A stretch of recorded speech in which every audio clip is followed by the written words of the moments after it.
राज्यामध्ये उष्णतेच्या झळा जाणवू लागलेल्या आहेत। कोकण आणि विदर्भात उष्णतेच्या लाटेचाही इशारा देण्यात आलाय।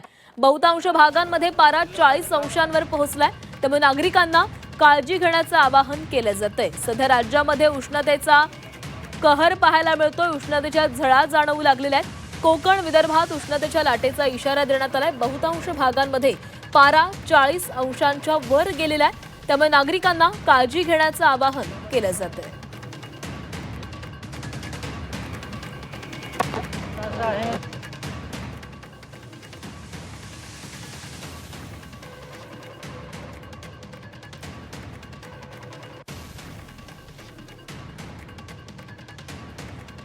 आणि या संदर्भात आपण बोलणार आहोत। आमचे प्रतिनिधी पुण्याहून निलेश खरमरे आपल्यासोबत जोडले गेलेले आहेत। निलेश, सध्या राज्यामध्ये उष्णतेच्या झळा जाणवू लागलेल्या आहेत। तुम्ही पुण्यामध्ये आहात।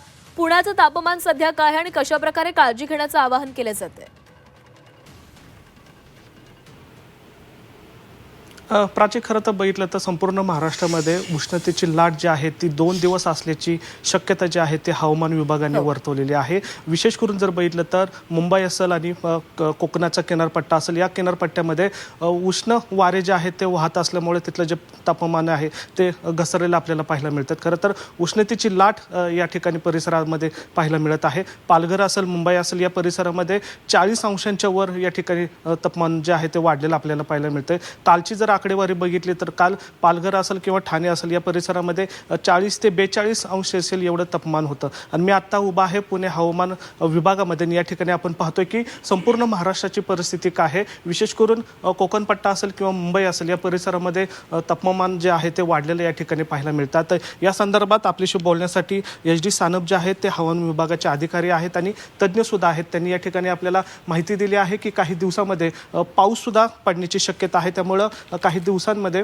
तापमान जे आहे ते कमी होण्याची शक्यता आहे। सर, जे 24 तासमध्ये स्वागत आहे। काय उष्णतेची लाट 2 दिवस सांगितली होती, पुढील 2 दिवसामध्ये काय असणार आहे महाराष्ट्रातल्या तापमानाबाबत?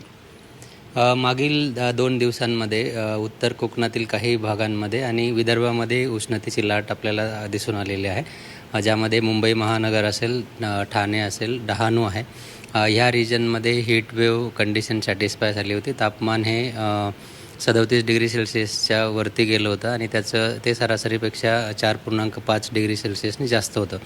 तर कोस्टल साठी 37 डिग्री सेल्सिअसचा क्रायटेरिया आहे आणि त्या एरियामध्ये हा क्रायटेरिया सॅटिस्फाय झाला आणि म्हणून तिकडे हीट वेव्ह कंडिशन्स आपल्याला दिसून आली।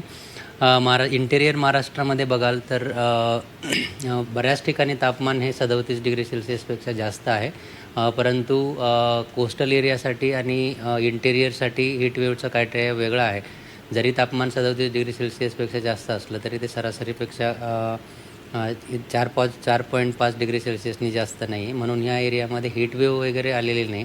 परंतु विदर्भात जर बघाल तर अकोले येथे 40.7 डिग्री सेल्सिअस कमाल तापमानाची नोंद झालेली दिसून येते आणि विदर्भामध्ये हीट वेव्ह कंडिशन सॅटिस्फाय झालेली आहे। म्हणजेच उत्तर कोकणातला काही भाग आणि विदर्भामध्ये आपल्याला हीट वेव्ह कंडिशन्स दिसून आलेल्या आहेत। इतर ठिकाणी सुद्धा तापमान सरासरीपेक्षा जास्त आहे, परंतु हीट वेव्ह कंडिशन्स नाही। जरी हीट वेव्ह कंडिशन नसली तरी टेम्परेचर जास्त असल्यामुळं काळजी घेणं गरजेचं आहे। मुंबईमध्ये सर आपल्याला अजूनही 40 टेम्परेचर दाखवतं। राईट, सांताक्रूजला काल 40 डिग्री सेल्सिअसची नोंद झालेली होती आणि डहाणू येथे सुद्धा 40 डिग्री सेल्सिअसची नोंद झालेली आहे।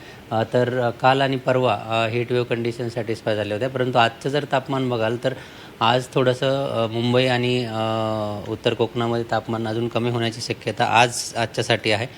त्यामुळे आजच्यासाठी हीट वेव्ह कंडिशन्स उत्तर कोकणासाठी नाही आहे, परंतु हॉट अँड ह्युमिड म्हणजे अतिउष्ण आणि दमट वातावरणाची शक्यता आहे। सर, गुजरातमध्ये पण टेम्परेचर जास्त दाखवलेलं आहे। येस. आता गुजरातचं जर बघाल तर गुजरातमध्ये बऱ्याच ठिकाणी टेम्परेचर हे 40 डिग्री सेल्सिअसपेक्षा जास्त गेलेलं आहे, ज्यामध्ये आपण बघू शकतो की पालनपूर येथे 41 डिग्री सेल्सिअस आहे, अहमदाबादमध्ये 41.4 आहेत, सुरेंद्रनगरमध्ये 41.6, राजकोटमध्ये 42।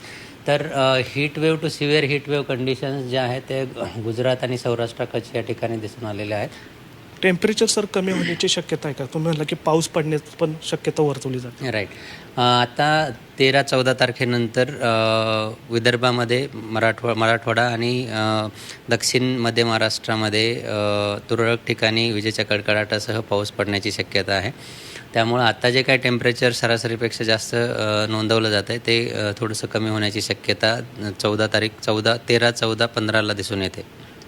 स्वतः या ठिकाणी जर बघितलं तर आता जी उष्णतेची लाट आहे ती काहीशी कमी व्हायला सुरुवात झालेली आहे, कारण 13, 14, 15पासून राज्यातील काही भागांमध्ये पाऊस पडण्याची पण शक्यता या ठिकाणी वर्तवली आहे. या जर आपण मॅपमध्ये जर बघितलं तर या ठिकाणी उष्णतेची लाट जी आहे ती कालपर्यंत दाखवली होती, मात्र आत्ताची जर आकडेवारी जर बघितलं तर फक्त कोकण पट्टा असेल किंवा मुंबई, नवी मुंबई असेल याच ठिकाणी 40 अंश सेल्सिअसच्या जवळपास आपल्याला टेम्परेचर जे आहे ते पाहायला मिळतंय. मात्र जर दुसरीकडे बघितलं तर पश्चिमेकडचे जे वारं आहे ते आता महाराष्ट्राच्या दिशेने व्हायला सुरुवात झालेली आहे. त्यामुळे आता महाराष्ट्राच्या काही भागांमध्ये नक्कीच निलेश, तर राज्यभरामध्ये अनेक ठिकाणी पारा 40शी पार गेलेला आहे, त्यामुळे नागरिकांनी काळजी घेणं देखील तितकंच महत्त्वाचं. धन्यवाद तुम्ही दिलेल्या सविस्तर माहितीसाठी.